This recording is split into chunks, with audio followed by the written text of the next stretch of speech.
Bismillah, Assalamu alaikum. In today's video, I'll be refuting one of the most common examples of blind faith of atheists, namely fossil record proves evolution. Let's get started. This is actually really important video. So here's the basic atheist claim.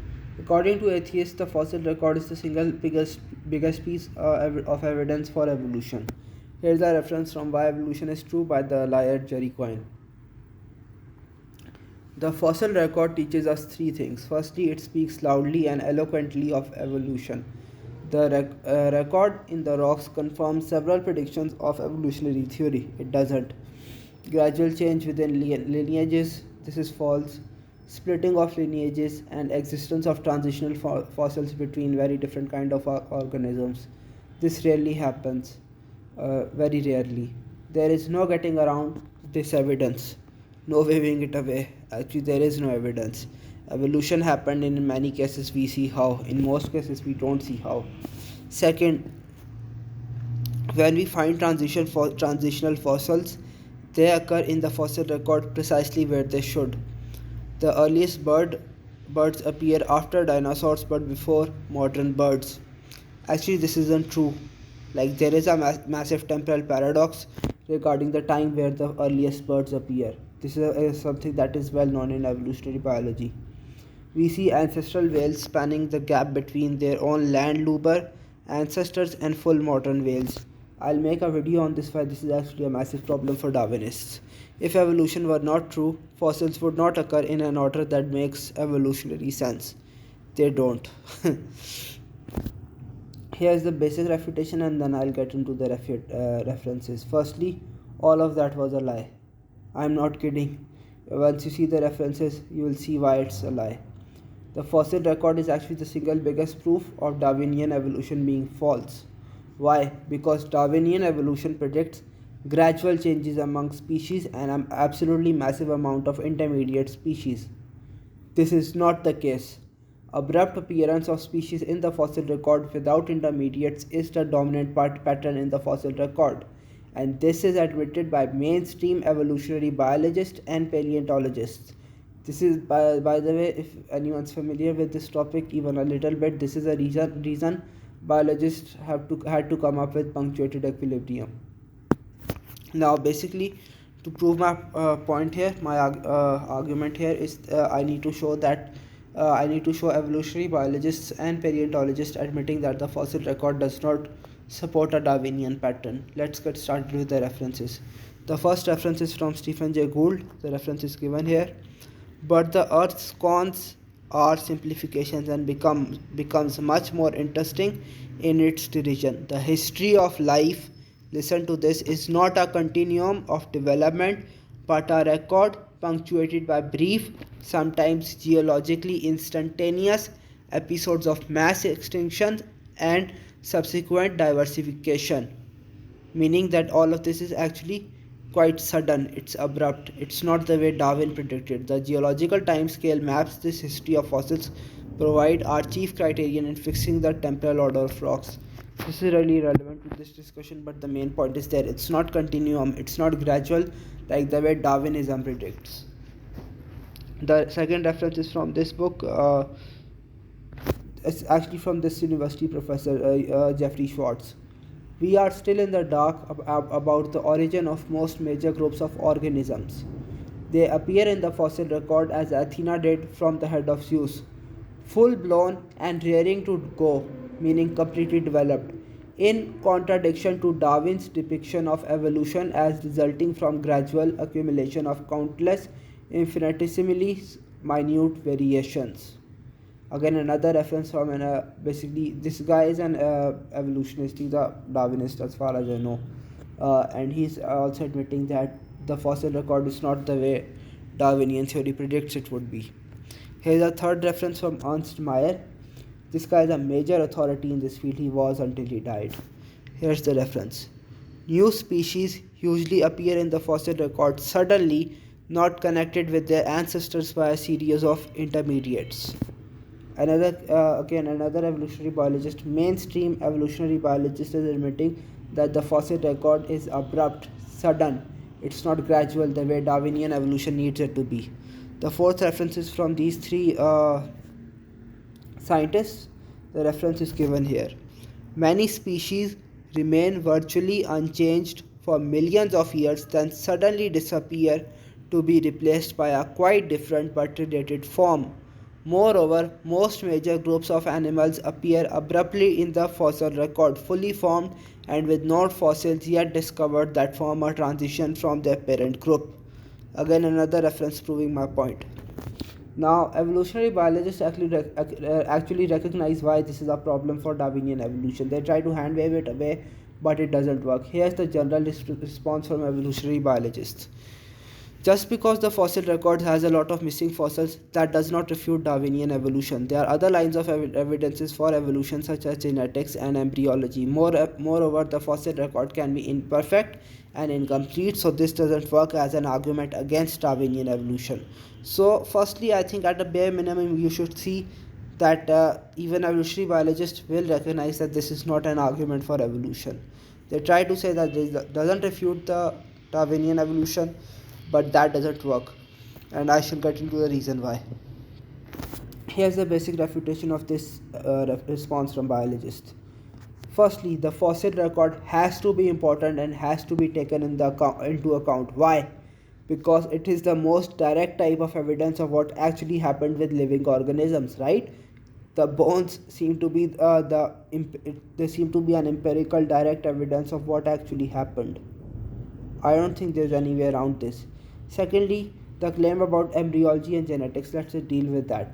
Embryology does not help Darwinists. Why in this case, and why it is not anywhere close as important as fossil evidence? Because the argument from embryology assumes that similarity equals common descent. This is a false assumption, and I've done a video on this. Moreover, early embryos are extremely different, so this really doesn't help Darwinists. And I'll go into more details on this topic in the embryology video. Secondly, genetics does not help Darwinists either. Why? Because it assumes that similarity equals common descent, which is a false assumption. There are examples all over biological life where similarity exists where there cannot possibly be common descent. So similarity can exist with and without common descent. So this assumption is also the reason genetics fails as an argument. And by the way, and there's something that like atheists will try to assume this point, but let me just demonstrate why their arguments from genetics don't work. There's a very simple reason. Can an atheist prove that it is probable that if God was creating various species, he would have chosen different genes? This entire argument from genetics is nothing but subjective value judgment. It's just a subjective value judgment, which is why it's worthless. And I have a question for atheists who want to use this argument. Can they prove it is probable, not certain? I am not asking for certainty. Can they prove it is probable that if God was creating various species, he would have chosen different genes? They can't. Their entire position is based on blind faith. Now, there's another reason why fossil record. There are actually a couple of reasons why the fossil record has to be taken seriously. Now, this is an argument I'm just getting from the Evolution News website, but listen to this and I think you will realize why this is important.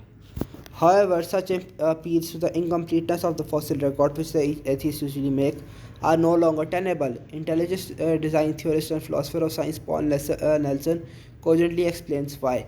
Listen to this argument, why the fossil record is relevant and why the problem of imperfection of the fossil record does not work. Imagine you have a hobby, beach combing. Basically, every day you walk along the shore and collect what the tide washes in. In the beginning, you are surprised each day by new discoveries shells of new types of snails and mussels, starfish, sand dolphins, and driftwood, different types of animals, right? But after a while, you mostly find same stuff over and over again, and you must be lucky to find something new that you have not seen before, right? When you have reached this point of mostly repetition, that you know that you have sampled enough to be sure that you have not missed much that is out there.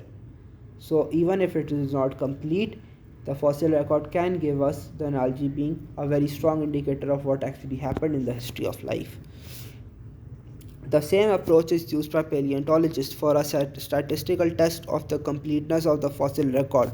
It is called the collector's curve. In most groups of fossils, we have reached this point of demonstrable saturation, where we can be pretty confident that distinct discontinuities that we find are data to be explained and not just sampling artifacts.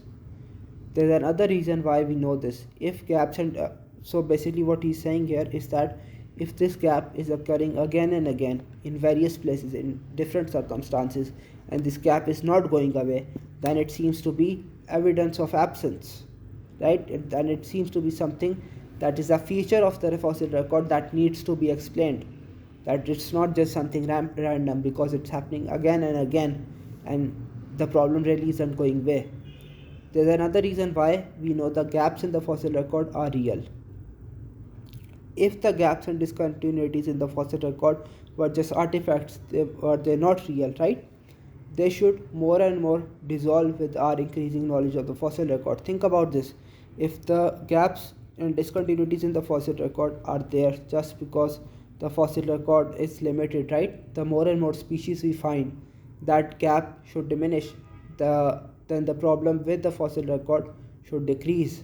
But the opposite is the case. The more we know, the more we see how acute these problems become.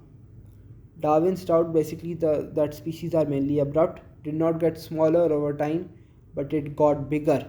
If the problem of missing fossils was just basically random, right, or it was just due to bad fossil record, then the problem shouldn't have gotten bigger over time. It should have reduced, because the more species we find, the better the fossil record gets, and the better in theory it should support Darwin's theory. But that doesn't happen.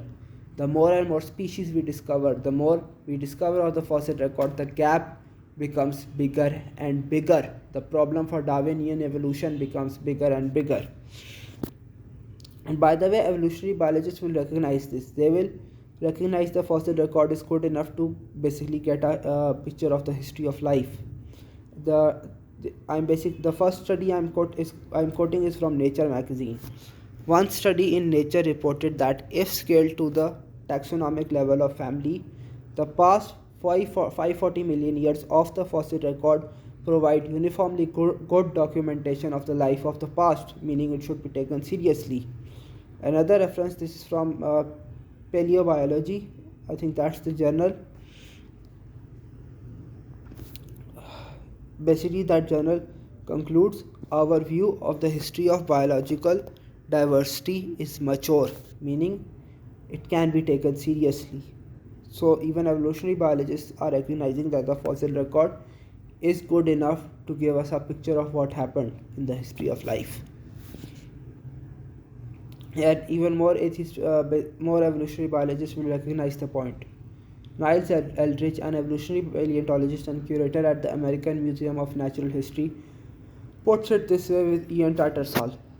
The record jumps, and all the evidence shows that the record is real. The gaps we see real events in life's history and not the artifact of a poor fossil record.